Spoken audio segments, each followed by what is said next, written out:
এক গ্রামে রাহুল নামে এক ছেলে ছিল। সে সব সময় সহজ পথে সফল হতে চাইতো, কিন্তু পড়াশোনা করতে তার একদম ভালো লাগতো না। সে পড়াশোনা করতেই চাইতো না।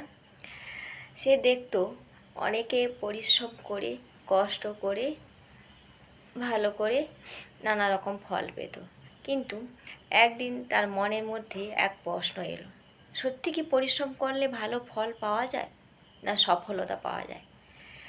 তারপর সে দেখলো একদিন এক মাঠে এক কৃষক ঘাম ঝরিয়ে ফসল বুনছে। সেই মুহূর্তে ওই রাহুল নামে ওই ছেলেটি গিয়ে কৃষক কাকুকে জিজ্ঞেস করলেন, কাকু, তুমি এত কষ্ট করে কেন কাজ করো? তখন কৃষক হাসলেন, বললে, বাবা, কাঁটা যদি না সরাতে পারি তাহলে আমি গোলাপটা তুলবো কেমন করে? কষ্ট ছাড়া যে সুখ আসে না বাবা। কথাটা না রাহুলের মনের ভিতরে খুব একটা দাগ কাটলো। সঙ্গে সঙ্গে রাহুল সেই মুহূর্ত থেকে নিজেকে পরিবর্তন করার চেষ্টা করলো। একটু একটু করে রাহুল প্রতিদিন কষ্ট করে পড়তে বসে। প্রথমের দিকে পড়তে একদম মন চায় না, মোবাইল থেকে আস্তে আস্তে করে দূরের দিকে আসতে শুরু করে। কিন্তু মোবাইল থেকে যখন দূরে আসে তার খুব কষ্ট হয়।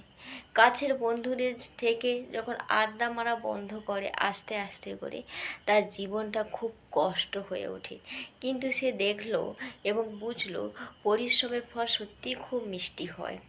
বছরের শেষে পরীক্ষায় রাহুল খুব ভালো রেজাল্ট করলো।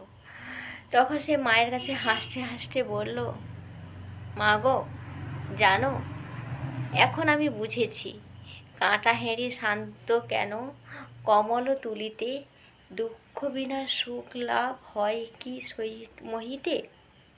সত্যি তো মা, পরিশ্রম আর ধৈর্য ছাড়া তো কোনো কিছু সহজে পাওয়া যায় না। তাহলে আমরা এই ছোট্ট গল্প থেকে কি শিক্ষা নিলাম? জীবনে সাফল্য ও সুখ পেতে হলে কষ্ট, ধৈর্য, পরিশ্রমের মধ্য দিয়ে এগিয়ে যেতে হয়।